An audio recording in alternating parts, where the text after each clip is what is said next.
Hello, my friends. It's Indiana Holmes for story time, and we continue with our book, A Damsel in Distress, and we begin with chapter 15. Lord Belpher's 21st birthday dawned brightly, heralded in much twittering of sparrows in the ivy outside his bedroom. These Percy did not hear, for he was sound asleep and had a late night. The first sound that was able to penetrate his heavy slumber and rouse him to a realization that his birthday had arrived was the piercing cry of Reggie Byng on his way to the bathroom across the corridor. It was Reggie's disturbing custom to urge himself on to a cold bath with encouraging yells, and the noise of his performance, followed by violent splashing and a series of sharp howls as the sponge played upon the Bing's spine, made sleep an impossibility within the radius of many yards. Percy sat up in bed and cursed Reggie silently. He discovered that he had a headache. Presently, the door flew open, and the vocalist entered the person clad in a pink bathrobe and very tousled and rosy from the tub. Many happy returns of the day, Boots, old thing. Reggie burst rockingly into song. I'm 21 today, 21 today. I've got the key of the door, never been 21 before, and father says I can do what I like. So shout, hip hooray! I'm a jolly good fellow, 21 today.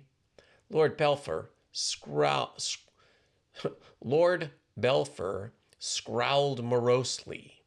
I wish you wouldn't make that infernal noise. What infernal noise? That's singing.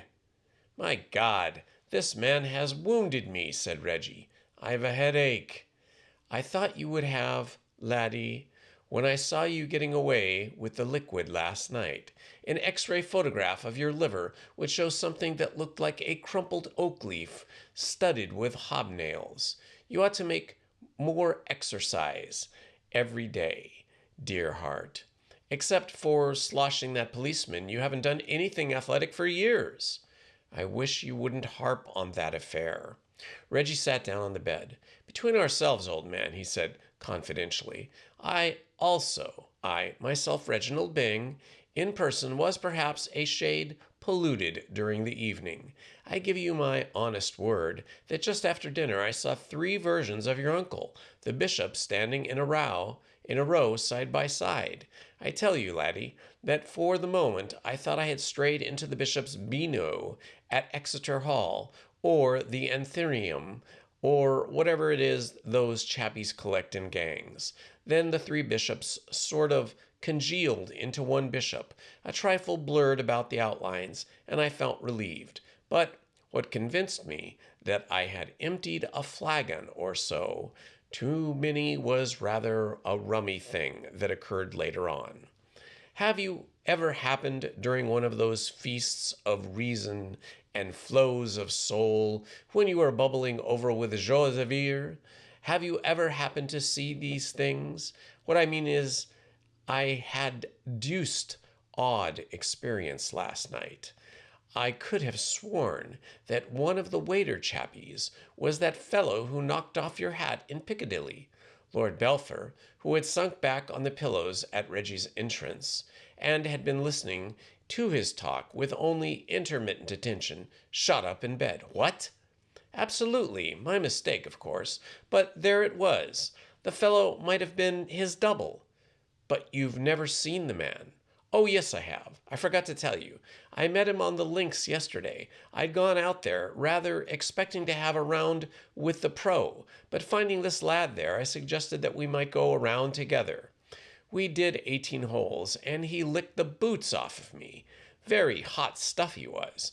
And after the game, he took me off to his cottage and gave me a drink. He lives at the cottage next door to Platt's farm, so you see, it was the identical chappie. We got on extremely well. Like brothers, absolutely. So you can understand what a shock it gave me when I found what I took to be the same man serving bracers to the multitude the same evening, one of those nasty jars that could cause a fellow's head to swim, don't you know, and make him lose confidence in himself. Lord Belpher did not reply. His brain was swirling. So he had been right, after all. You know, pursued Reggie seriously, I think you are making the bloomer of a lifetime over this hat-swatting chappie. You've misjudged him. He's a first-rate sort. Take it from me, nobody could have got out of the bunker at the 15th hole better than he did. If you'll take my advice, you'll conciliate the feller. Really first-class golfer is what you need in the family. Besides, even leaving out the question, the fact that he can do things with a niblick that I didn't think anybody except the pro could do. He's corking good sort, you know. A stout fellow in every respect. I took to the chappie. He's all right. Grab him, Boots, before he gets away. That's my tip to you. You'll never regret it. From first to last, this lad didn't foozle a single drive, and his approach putting has to be seen to believed. Well, got to dress, I suppose. Mustn't waste life's springtime sitting here talking to you. Toodle-doo, laddie. We shall meet anoon. Lord Belpher leaped from his bed. He was feeling worse than ever, and a glance into the mirror told him that he looked rather worse than he felt. Late nights and insufficient sleep, added to the need of a shave, always made him look like something that should have been swept away and taken away to the ash bin. And as for his physical condition, talking to Reggie Byng never tended to make him feel better when you had a headache. Reggie's manner was not soothing, and on this particular morning his choice of topic had been unusually irritating. Lord Belpher told himself that he could not understand Reggie. He had never been able to make his mind quite clear as to the exact relations between the latter and his sister Maud, but he had always been under the impression that if they were not actually engaged, they were on the verge of becoming so, and it is maddening to have to listen to Reggie advocating the claims of a rival as if he had no personal interest in the affair at all. Percy felt for this complacent friend something of the annoyance which a householder feels for the watchdog whom he finds fraternizing with the burglar. Why, Reggie, more than anyone else, ought to be foaming with rage at the insolence of this American fellow in coming down to Belpher and planting himself at the castle gates, instead of which, on his own showing, he appeared to have adopted an attitude towards him which would have excited a remark if adopted by David towards Jonathan. He seemed to spend all his spare time frolicking with the man on the golf links and hobnobbing with him in his house. Lord Belpher was thoroughly upset. It was impossible to prove it, or to do anything about it, but he was convinced. That fellow had wormed his way into the castle in the guise of a waiter. He had probably met Maud and plotted further meetings with her. This thing was becoming unendurable. One thing was certain. The family honor was in his hands. Anything that was to be done to keep Maud away from the intruder must be done by himself. Reggie was hopeless. He was capable, as far as Percy could see, of escorting Maud to the fellow's door in his own car and leaving her at the threshold with his blessing. As for Lord Marshmoreton, roses and the family history took up so much of his time that he could not be counted on for anything but moral support. He, Percy, must do the active work. He had just come to this decision when, approaching the window and gazing down into the grounds, he perceived his sister Maud walking rapidly and, so it seemed to him, with a furtive air down to the East Drive, and it was to the east that Platt's farm and the cottage next door to it lay. At the moment of this discovery, Percy was in a costume ill adapted for the taking of a country walk. Reggie's remarks about his liver struck home, and it had been his intention, by way of a corrective to his headache and a general feeling of a swollen ill health, to do a little work before his bath with a pair of Indian clubs. He had arrayed himself for this purpose in an old sweater and a pair of gray flannel trousers. The patent leather evening shoes. It was not the garb he would have chosen himself for a ramble, but time was flying. Even to put on a pair of boots is a matter of minutes, and in another moment or two Maud would be out of sight. Percy ran downstairs, snatched up a soft shooting hat, which proved too late to belong to a person with a head 2 sizes smaller than his own, and raced out into the grounds. He was just in time to see Maud disappearing round the corner of the drive. Lord Belpher had never belonged to the virile class of the community which considers running a pleasure and a pastime. At Oxford he chose those occasions when the members of his college had turned out on raw afternoons to trot along the river, encouraging the college eight with yelling and swinging of police rattles. Percy had always strayed prudently in his rooms. With tea and buttered toast he stayed, thereby avoiding who knows what colds and coughs. When he ran reluctantly, with a definite object in view, such as the catching of a train. He was consequently not in the best of condition, and the sharp sprint, which was imperative at this juncture, if he was to keep his sister in view, left him spent and panting. But he had the reward of reaching the gates of the drive not many seconds after Maud, and seeing her walking more slowly now down the road to the Platz. This confirmation of his suspicions enabled him momentarily to forget the blister which was forming on the heel of his foot. He set out after her at a good pace. The road, after the habit of the country roads, wound and twisted.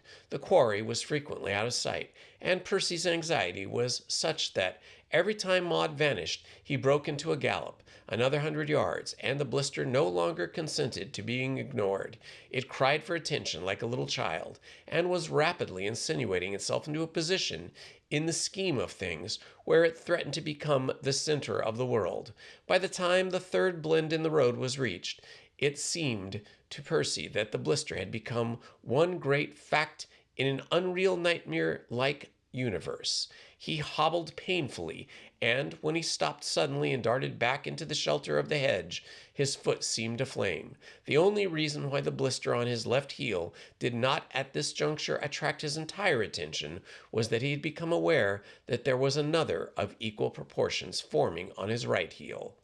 Percy had stopped and sought to cover in the hedge because, as he rounded the bend in the road, he perceived before he had time to check his gallop that Maud had also stopped. She was standing in the middle of the road, looking over the shoulder, not 10 yards away. Had she seen him?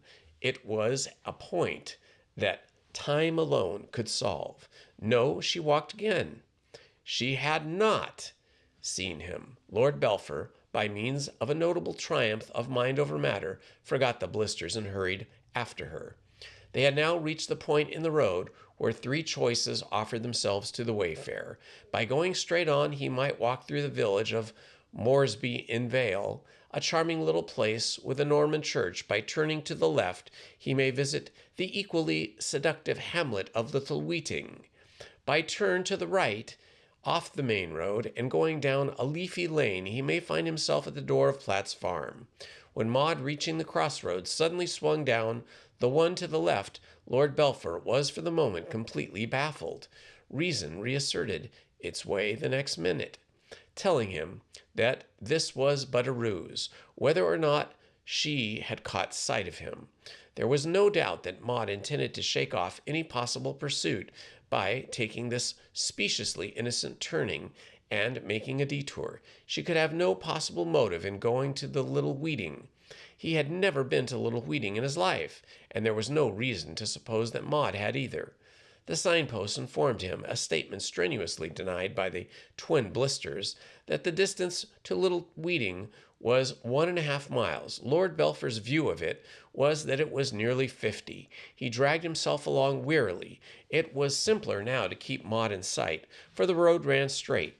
But there being a catch in everything in this world, the process was also messier. In order to avoid being seen, it was necessary for Percy to leave the road and tramp along in the deep ditch which ran parallel to it. There is nothing half-hearted about these ditches which accompany English country roads. They know they are intended to be ditches, not mere furrows, and they behave as such. The one that sheltered Lord Belpher was so deep that his head and his neck protruded just above the level of the road, and so dirty and bare 20 yards of travel was sufficient to coat him with mud. Rain, once fallen, is reluctant to leave the English ditch. It nestles inside it for weeks, forming a rich oatmeal-like substance which has to be stirred to be believed. Percy stirred it. He churned it. He plowed it, and he sloshed through it. The mud stuck to him like a brother. Nevertheless, being a determined young man, he did not give in. Once he lost a shoe, but a little searching recovered it. On another occasion, a passing dog, seeing things going on in the ditch in which his opinion should not have been going on, he was a high-strung dog, unused to coming upon heads moving along the road without besides attached bodies, accompanied Percy for over a quarter of a mile, causing him exquisite discomfort by making sudden runs at his face. A well-aimed stone settled this little misunderstanding, and Percy proceeded on his journey alone. He had Maud well in view when, to his surprise, she left the road and turned into the gate of a house which stood not far from a church.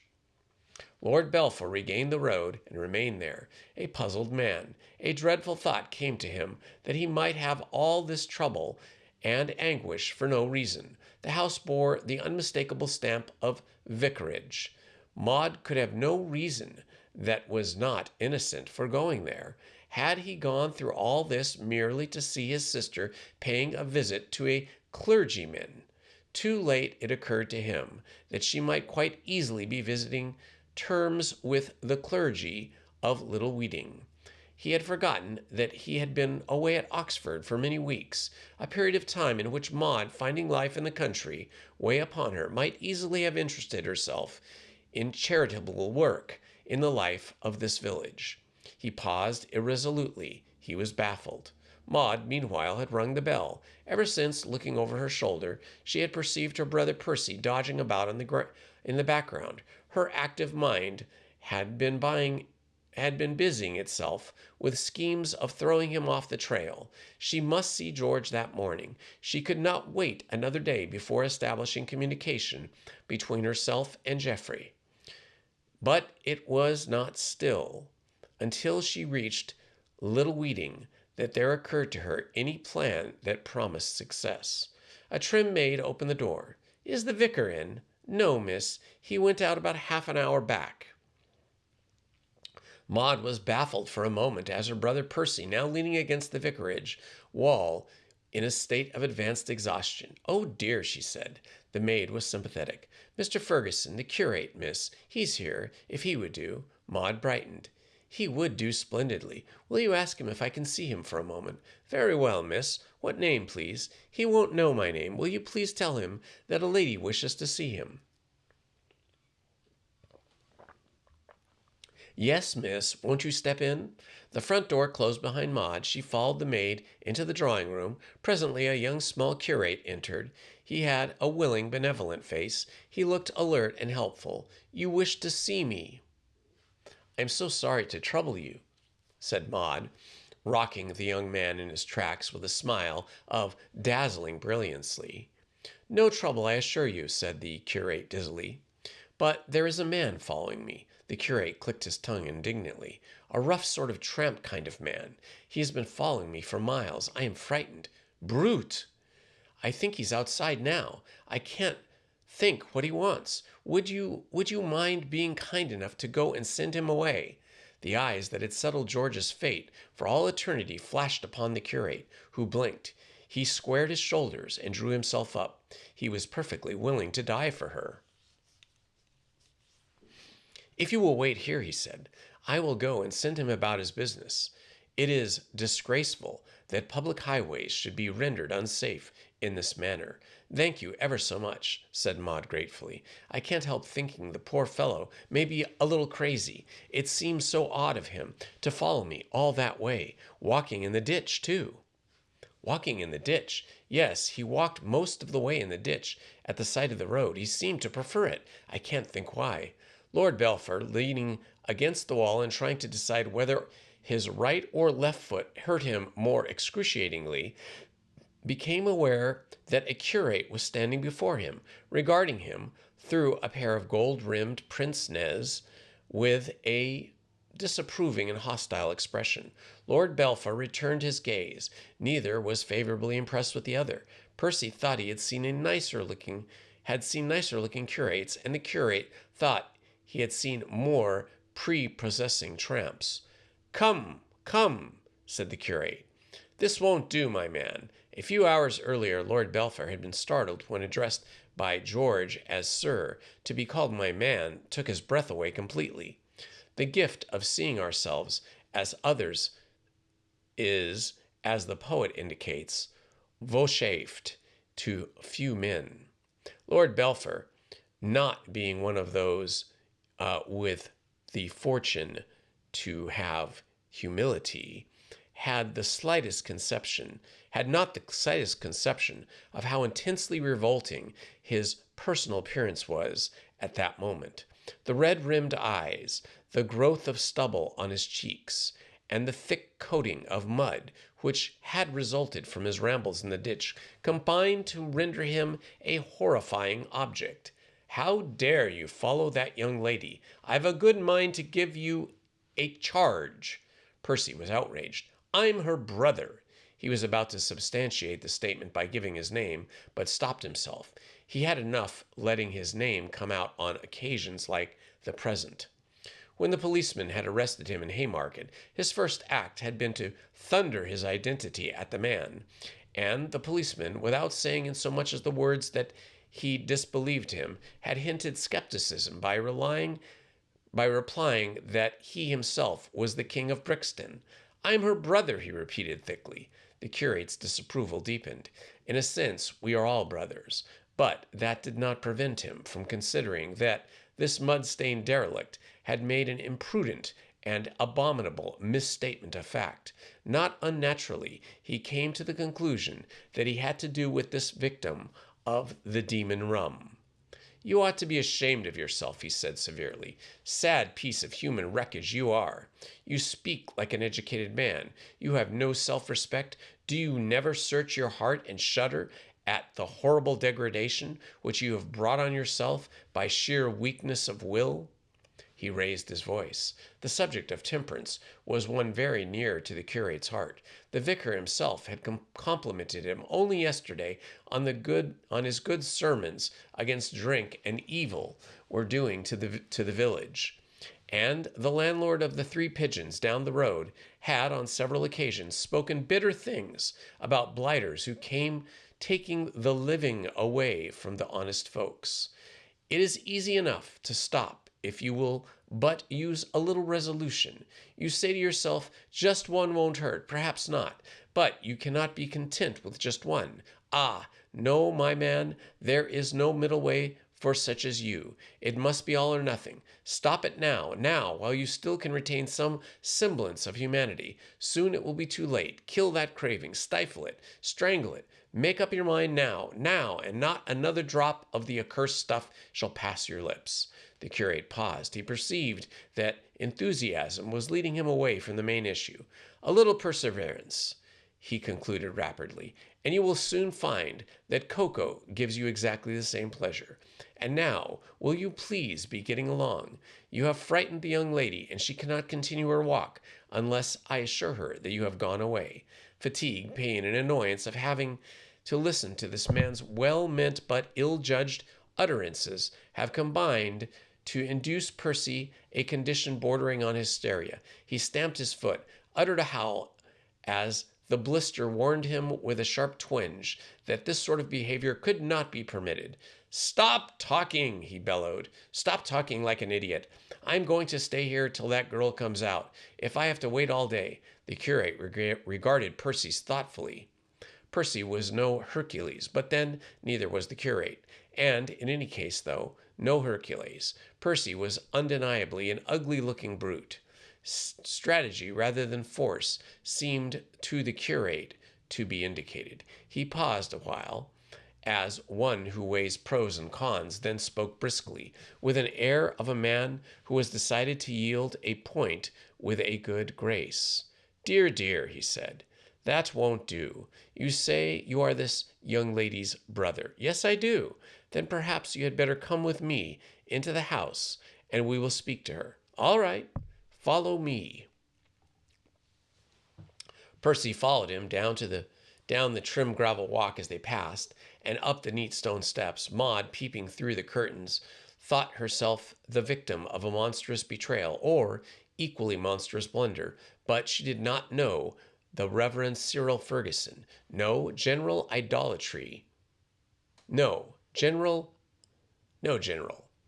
Adroitly leading the enemy on the strategic retreat, ever had the situation more thoroughly in hand. Passing with his companion through the open door, he crossed the hall to another door, discreetly closed. Wait here, he said. Lord Belpher moved unsuspectingly forward. A hand pressed sharp against a small of his back. Behind him, a door slammed and a key clicked. He was trapped, groping in Egyptian darkness. His hands met a coat, then a hat, then an umbrella. Then he stumbled over a golf club and fell against a wall. It was too dark to see anything, but his sense of touch told him all he needed to know. He had been added to the vicar's collection of odds and ends in a closet reserved for that purpose. He groped his way to the door and kicked it.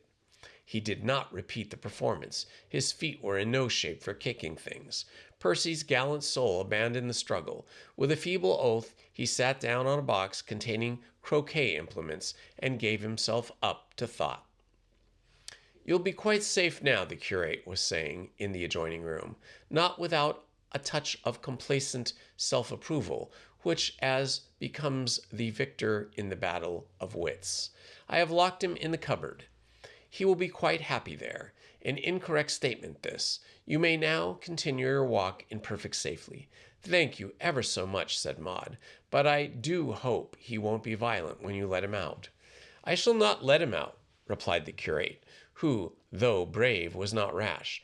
I shall dispute the task to a worthy fellow named Willis, in whom I shall have every confidence. He is, in fact, our local blacksmith.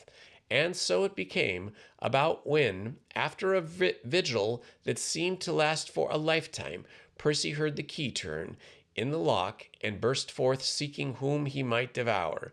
He experienced an almost instant quieting of his excited nervous system. Confronting him was a vast man with muscles like those of other and more celebrated village blacksmiths, were plainly and strong as iron bands. This man eyed Percy with a chilly eye. Well, he said, what's troubling you? Percy gulped. The man's mere appearance was a sedative. Nothing, he replied, nothing. There better hadn't be, the man said darkly. Mr. Ferguson, give me this to give to you. Take it. Percy took it. It was a shilling. And this. The second gift was a small paper pamphlet. It was entitled Now's the Time, and seemed to be the story of some kind. At any rate, Percy's eyes, before they began to swim in the manner that prevented him steady reading, caught the words, Job Roberts had always been a hard-drinking man. But one day, as he was coming out of the bar parlor, he was about to hurl it from him when he met the other eyes and desisted. Rarely had Lord Belpher encountered a man with a more speaking eye. And now, get along, said the man. You pop off, and I'm going to watch you do it, too. And if I find you sneaking off to the Three Pigeons... He paused, was more eloquent than his speech, and nearly as eloquent as his eye. Lord Belpher tucked the tract into his sweater, pocketed the shilling, and left the house. For nearly a mile down the well-remembered highway, he was aware of the presence in his rear. But he continued on his way without glancing behind.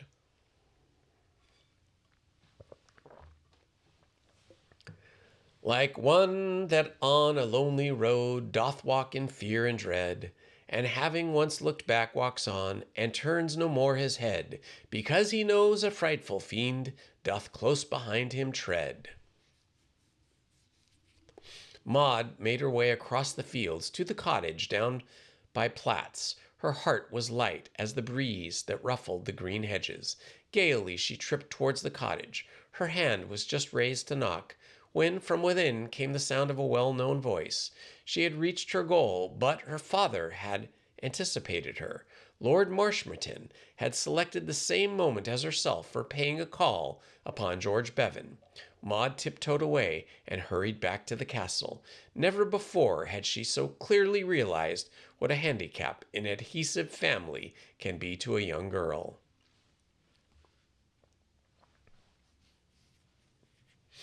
Chapter 16. At the moment of Lord Marshmoreton's arrival, George was reading a letter from Billy Dore, which had come by the morning's post. It dealt mainly with the vicissitudes experienced by Miss Dory's friend, Miss Sinclair, in her relations with the man Spencer Gray. Spencer Gray, it seemed, had been behaving oddly, ardent towards Miss Sinclair almost to an embarrassing point in the early stages of their acquaintance. He had suddenly cooled. At a recent lunch, had behaved with a strange aloofness, and now, at this writing, had vanished altogether, leaving nothing behind him but an abrupt note to the effect that he had been compelled to go abroad, and that much as it was to be regretted, he and she would probably never meet again. And if, wrote Miss Dory, justifiably annoyed, after saying all those things to the poor kid and telling her she was the only thing in sight, he thinks he can just slide off with a goodbye, good luck, and God bless you. He's got another guest coming, and that's not all. He hasn't gone abroad. I saw him in Piccadilly this afternoon. He saw me too. And what do you think he did? Ducked down a side street, if you please. He must have run like a rabbit at that, because when I got there, he was nowhere to be seen. I can tell you, George, there's something funny about all this, having been made once or twice before the confidant of the tempestuous romances of Billy's friends, which always seem to go wrong somewhere in the middle and die a natural death before arriving at any definite point.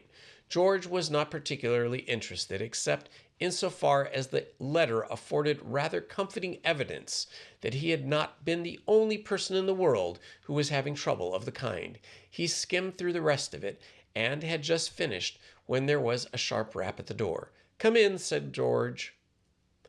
There entered a sturdy little man of middle age, whom the first sight George could not place, and yet he had the impression that he had seen him before. Then he recognized him as the gardener to whom he had given the note for Maud that day at the castle. The alteration in the man's costume was what had momentarily baffled George.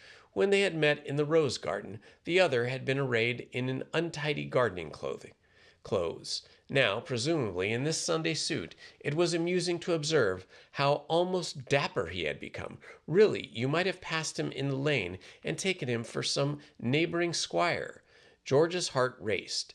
Your lover is ever optimistic, and he could conceive of no errand that could have brought this man through his cottage unless he was charged with the delivery of a note from Maud.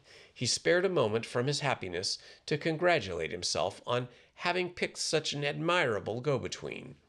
Here, evidently, was one of those trusty old retainers you read about, faithfully, willing, discreet, ready to do anything for a little missy, bless her heart. Probably he had danced Maud on his knee in her infancy, and with a dog-like affection had watched her childish sports. George beamed at the honest fellow, and felt in his pocket to make sure that a suitable tip lay safely therein. "Good morning," he said. "Good morning," replied the man.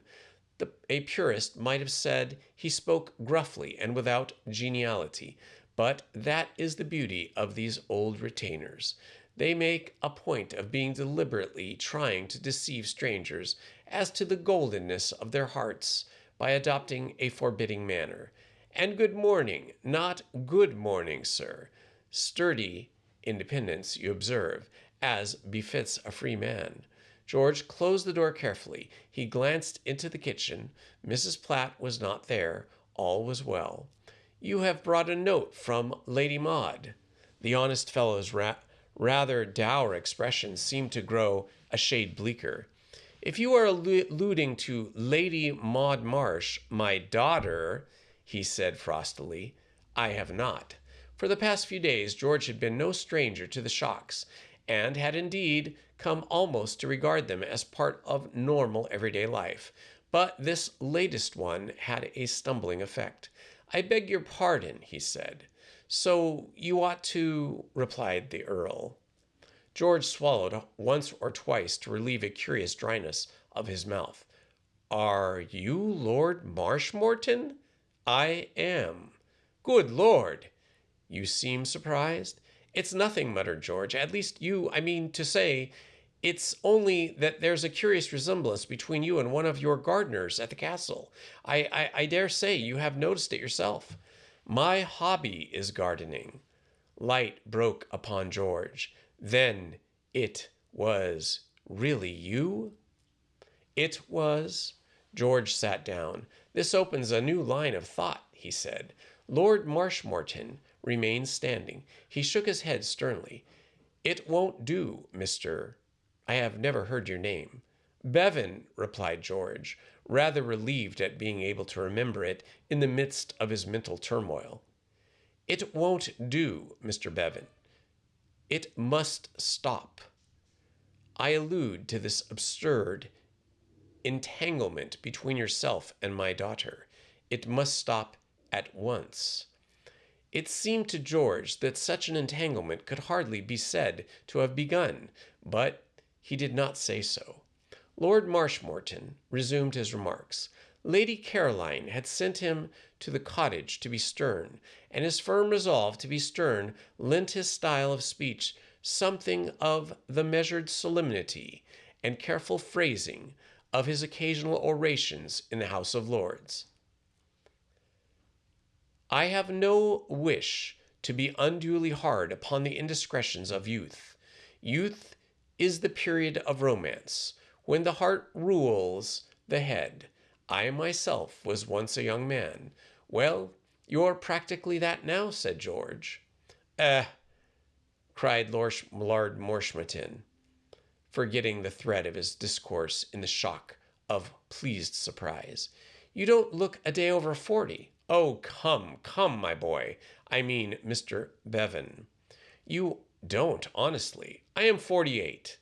The prime of life. And you don't think I look it. You certainly don't. Well. By the way, have you tobacco, my boy? I came without my pouch. Just at your elbow. Pretty good stuff. I bought it in the village. The same I smoke myself. Quite a coincidence. Distinctly. Match? Thank you. I have one. George filled his own pipe. The thing was becoming a love fest. What was I saying? Said Lord Marshmoreton, blowing a comfortable cloud. Oh, yes. He removed his pipe from his mouth with a touch of embarrassment. Yes, be sure. There was an awkward silence. You must see for yourself, said the Earl, how impossible it is. George shook his head. I may be slow at grasping a thing, but I am bound to say I can't see that. Lord Marshmoreton recalled some of the things his sister had told him to say. For one thing, what do we know of you? You are a perfect stranger. Well, we are all getting acquainted pretty quickly, don't you think? I met your son in Piccadilly and had a long talk with him, and now you are paying me a neighborly visit.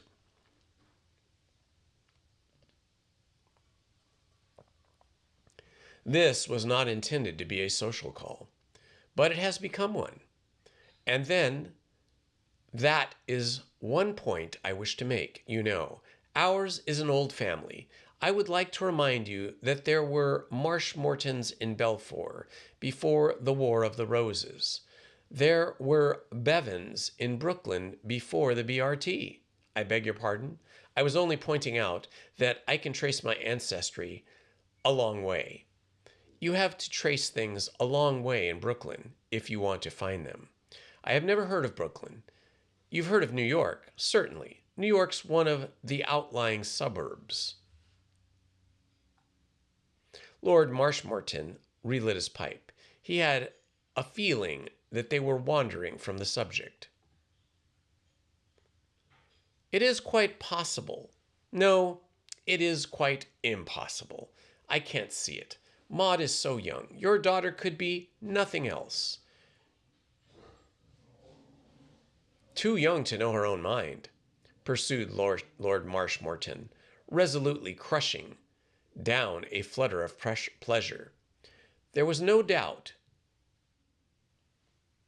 Too young to know her own mind, pursued Lord Marshmoreton, resolutely crushing down a flutter of pleasure. There was no doubt that this singularly agreeable man was making things very difficult for him. It was disarming to discover that he was really capital company, and the best, indeed, that the Earl could remember to have discovered in the more recent period of his rather lonely life. At present, of course, she fancies that she is very much in love with you. It's absurd.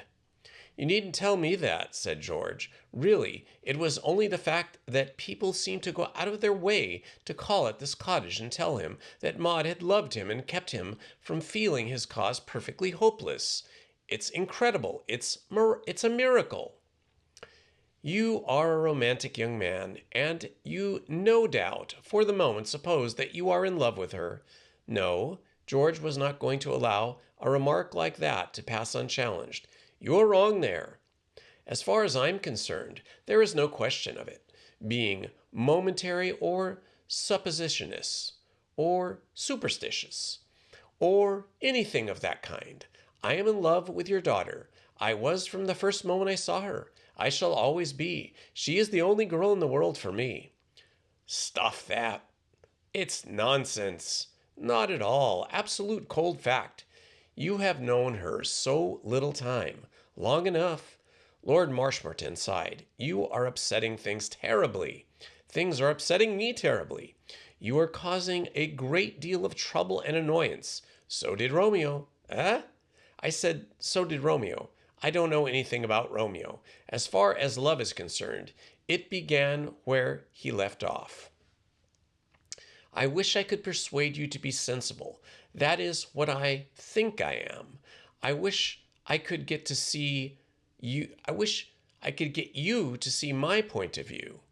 I do see your point of view, but dimly. You see, my own takes up such a lot of foreground.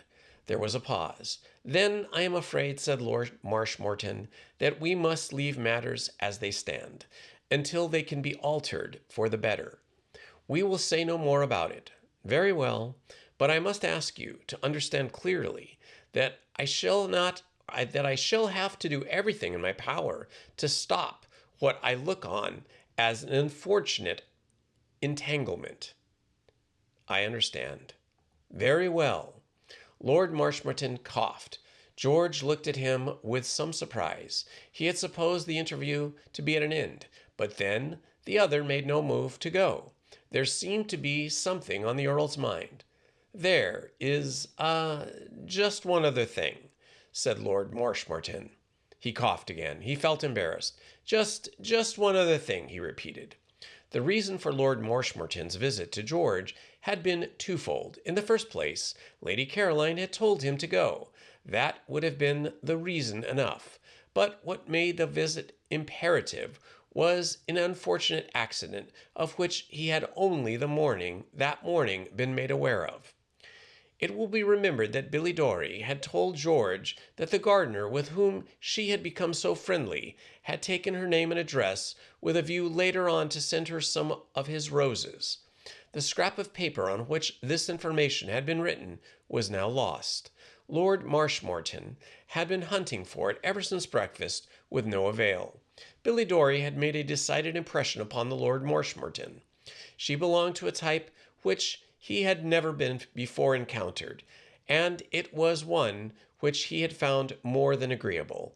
Her knowledge of roses, and the proper feeling which she manifested towards rose growing as a life work, consolidated the Earl's liking for her. Never in his memory had he come across so sensible a charming girl, and he had looked forward with a singular intensity to meeting her again. And now, some too zealous housemaid tidying up after irritating him had destroyed the only clue to her identity. It was not for some time after this discovery that hope dawned again for Lord Marshmoreton. Only after he had been given up the search for the missing paper as fruitless did he recall that it was in George's company that Billy had first come into his life. Between her, then, and himself, George was the only link. It was primarily for the purpose of getting Billy's name and address from George that he had come to the cottage, and now that moment had arrived for touching upon the subject. He felt a little embarrassed. "When you visited the castle," he said. "When you visited the castle?" "Last Thursday?" said George helpfully. "Exactly. When you visited the castle last Thursday, there was a young lady with you." Not realizing that the subject had been changed, George was under the impression the other had shifted his front and was about to attack from another angle. He countered what seemed to him an insinuation stoutly. "We merely happened to meet at the castle. She came there quite independently from me." Lord Marshmoreton looked alarmed. "You didn't know her?" he said anxiously. "Certainly I knew her. She's an old friend of mine. But if you are hinting—" "Not at all," rejoined the Earl, profoundly relieved. "Not at all. I ask merely because this young lady, with whom I had some conversation, was good enough to give me her name and address. She, too, happened to mistake me for a gardener." "It's those corduroy trousers," murmured George in extenuation. "I have unfortunately lost them." "You can always get another pair." "Eh?" "I say you can always get another pair of corduroy trousers." "I have not lost my trousers. I have lost the young lady's name and address." "Oh, I promised to send her some roses. She will be expecting them." "That's odd. I was just reading a letter from her when you came in." "That must be what she's referring to when she says, 'If you see Dada, the old dear, tell him not to forget my roses.' I read it 3 times and I couldn't make any sense of it. Are you Dada?" The Earl smirked. "Yes, she did address me in the course of our conversation as Dada." "Then the message is for you. A very quaint and charming girl. What's her name? And where can I find her?" "Her name is Billy Dory." "Billy! Billy!" "Billy, you said," Lord Marshmoreton softly. "I had better write it down, and her address. I don't know her private address, but you could always reach her at the Regal Theatre." "Ah, she is on the stage?" "Yes, she's in my piece, Follow the Girl." "Indeed, you are a playwright, Mr. Bevan." "Good Lord, no," said George, shocked. "I'm a composer." "Very interesting. And you met Miss Dory through her being in this play of yours?" "Oh, no, I knew her before, when she went on the stage. She was a stenographer in a music publisher's office when we first met." "Good gracious! Was she really a stenographer?" "Yes, why?" "Oh, nothing. Something just happened to come to my mind." What happened to come to Lord Marshmoreton's mind was a fleeting vision of Billy Dory installed in Miss Alice Faraday's place as his secretary. With such a helper, it would be a pleasure to work on that infernal family history, which was now such a bitter toil. But the daydream passed. He knew perfectly well that he had not the courage to dismiss Alice. In the hands of that calm-eyed girl he was as putty. She exercised over him a hypnotic spell, a lion-tamer exercises over his little playmates. "We have made pals for years," said George. "Billy is one of the best fellows in the world. A charming girl. She would give her last nickel to anyone who asked for it. Delightful. And as straight as a string. No one ever said a word against Billy. No, she may go out to lunch and supper and all that kind of thing, but there's nothing to that." "Nothing?" agreed the Earl warmly. "Girl must eat." Yes, they do. They ought to see them. "A little harmless relaxation after a fatigue of the day." "Exactly, nothing more."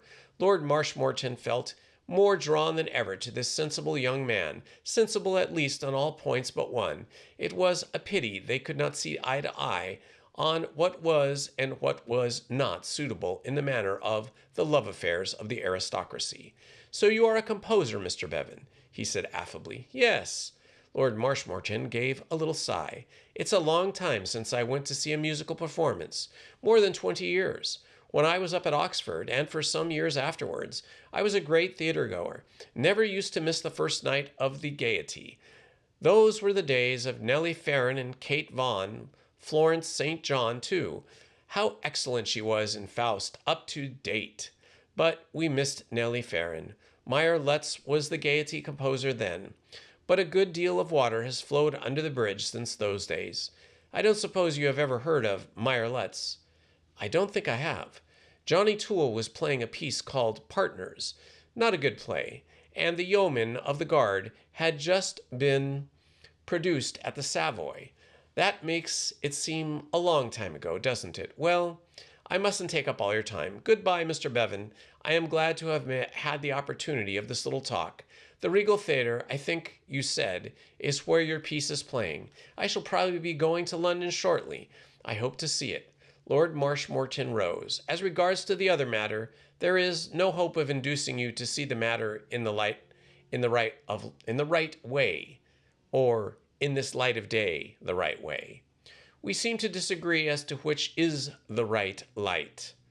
Then there is nothing more to be said. I will be perfectly frank with you, Mr. Bevan. I like you. The feeling is quite mutual. But I don't want you as a son-in-law, and, damn it, exploded Lord Marshmoreton, I won't have you as a son-in-law. Good God, do you think you can harry and assault my son Percy in the heart of Piccadilly, and generally make yourself a damned nuisance, and then settle down here without any invitation at my gates and expect to be welcomed into the bosom of the family if I were a young man? I thought we had agreed that you were a young man. Don't interrupt me. I heard what you said. Flattery. Nothing of the kind. Truth. Lord Marshmoreton melted. He smiled. Young idiot.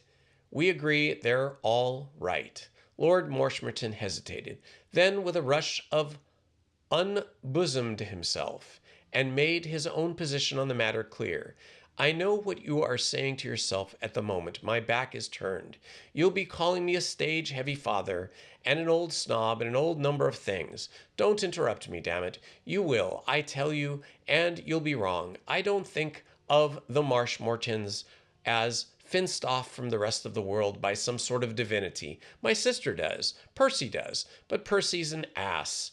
If you ever find yourself thinking differently from my son Percy on any subject, congratulate yourself. You'll be right. But I know what you're going to say. Let me finish. If I were the only person concerned, I wouldn't stand in Maud's way, whoever she wanted to marry, provided he was a good fellow and likely to make her happy. But I'm not. There's my sister Caroline. There's a whole crowd of silly, cackling fools, my sisters, my son-in-law, all the whole pack of them. If I didn't oppose Maud in this damned infatuation she's got for you, if I stood by and let her marry you, what do you think would happen to me? I'd never have a moment's peace. The whole gabbing pack of them would be at me, saying I was to blame. There would be arguments, discussions, family councils. I hate arguments. I loathe discussions. Family councils make me sick. I'm a peaceable man, and I like the quiet life. And damn, I'm going to have it. So there is the thing for you in the letters of one syllable. I don't object to you personally, but I am not going to have you bothering me like this. I'll admit freely that I have since made your acquaintance. I have altered my unfavorable opinion of you. I had formed of you from hearsay. Exactly the same with me, said George. You ought never to believe what people tell. Everyone told me your middle name was Nero, and that... Don't interrupt me. I wasn't. I was just pointing out. Be quiet. I say I have changed my opinion of you to a great extent. I mention this unofficially, as a matter that has no bearing on the main issue. For as regards to any idea you may have inducing me to agree with marrying my daughter, let me tell you that I am unalterably opposed to any such thing. Don't say that. What the devil do you mean? Don't say that. I do say that. It is out of the question. Do you understand? Very, very well. Very well, then. Good morning. The door closed. Lord Marshmoreton walked away, feeling that he had commendably been stern. George filled his pipe and sat smoking thoughtfully. He wondered what Maud was doing at that moment. Maud, at the moment, was greeting her brother with a bright smile as he limped downstairs after a belated shave and change of costume. "Oh, Percy dear," she was saying, "I had quite an adventure this morning. An awful tramp followed me for miles. Such a horrible looking brute. I was so frightened that I had to ask the curate in the next village to drive him away. I did wish I had had you there to protect me. Why don't you come out with me sometimes when I take a country walk? It really isn't safe for me to be alone." And that, my friends, is the end of chapter 16. This is starting to show its comedic roots as well as its romantic roots. I hope you're enjoying the story. I am. Well, this has been Indiana Homes for Storytime. Until our next chapter, we will see you then. Please hit the like button, subscribe, and hit the notifications button. Thank you very much.